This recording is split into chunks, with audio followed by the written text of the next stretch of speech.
జగన్మోహన్ రెడ్డి గారిని ఎదుర్కోలేక చంద్రబాబు నాయుడు గారు ఒక కూటమి కట్టాడు, మాయ కూటమి.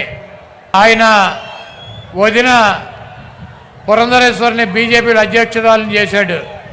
అదేవిధంగా ఆయన దత్తపుత్రుడిని పవన్ కళ్యాణ్ పక్కన పెట్టుకున్నాడు, ఒక ఉత్తపుత్రుడిని పక్కన పెట్టుకున్నాడు. వీళ్ళందరినీ పెట్టుకుని కూడా సిద్ధం సభల ద్వారా జగన్మోహన్ రెడ్డి గారికి వస్తున్నటువంటి ప్రజాదరణని తట్టుకోలేక, జగన్మోహన్ రెడ్డి గారిని రాజకీయంగా ఎదుర్కొనలేక చవటలాగా దద్దమ్మలాగా వెనక నుంచి జగన్మోహన్ రెడ్డి గారిని భౌతికంగా ఇక్కడి నుంచి తొలగించాలన్నటువంటి ఉద్దేశంతో మరి మొన్న అర్ధరాత్రి విజయవాడలో ఆయన మీద దాడి జరిగింది. ఆయన ఎప్పుడూ ఒకటి చెప్తూ ఉంటాడు, పైన ఉన్నటువంటి దేవుడు ఆశీస్సులు ఉన్నాయి, ఇక్కడ ఉన్నటువంటి ప్రజల ఆశీస్సులు ఉన్నాయని చెప్పి. అన్న, మీకు తప్పకుండా ఆ దేవుడి ఆశీస్సులు ప్రజల ఆశీస్సులు ఉన్నాయి కాబట్టి మీకు ఒక అంగుళం పక్కకి జరగల, ఒక అంగుళం కిందకి జరగల. మీకు బలమైనటువంటి నుదుల మీద తగిలి అది ఆ దేవుడు మిమ్మల్ని కాపాడాడు.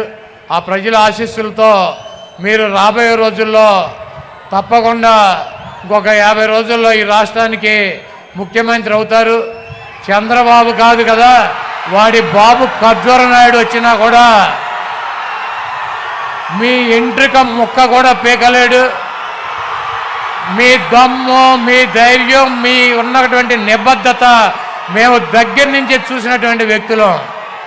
మీది స్వచ్ఛమైనటువంటి చిరునవ్వు, మీరు చెప్పినటువంటి మాట తూచా తప్పకుండా నిలబడేటువంటి తత్వం మీది.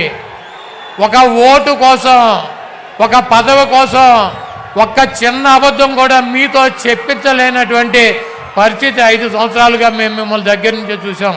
ఒక్క చిన్న అబద్ధం చెప్పండి అన్న అని చెప్పి బతిమాలలో కూడా ఒక చిన్న అబద్ధం కూడా చెప్పించలేము ఆయనతో.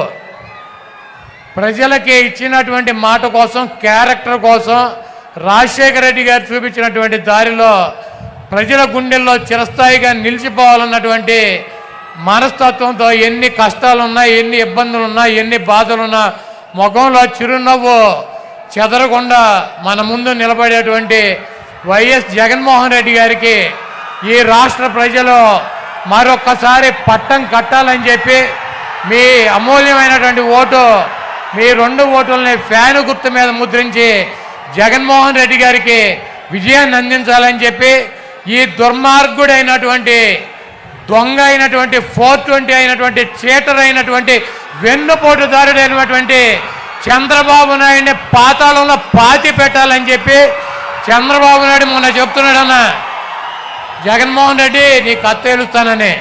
చంద్రబాబు, ఇదే నీకు ఆఖరి ఎన్నికలు. జగన్మోహన్ రెడ్డి గారు అంతు చేల్చాలంటే నువ్వు ఒక జన్మెత్తాను, ఇంకో జన్మ. కాబట్టి రాష్ట్ర ప్రజలు దేవుడి ఆశీస్సులో ఉన్నటువంటి జగన్మోహన్ రెడ్డి గారిని మీ అందరూ దీవించాలని చెప్పి మీ అమూల్యమైనటువంటి ఓటు, 2 ఓట్లు ఫ్యాను గుర్తు మీద వేసి మీ ప్రాంతంలో ఉన్నటువంటి శాసనసభ్యుడిని, పార్లమెంట్ సభ్యుడిని గెలిపించి జగన్మోహన్ రెడ్డి గారికి మేమంతా ఉన్నాం మీ వెనకాల సిద్ధంగా అని చెప్పి మనం ఒక మెసేజ్ ఇవ్వాలని చెప్పి కోరుకుంటూ మరి సెలవు తీసుకుంటున్నాం. Please subscribe .news.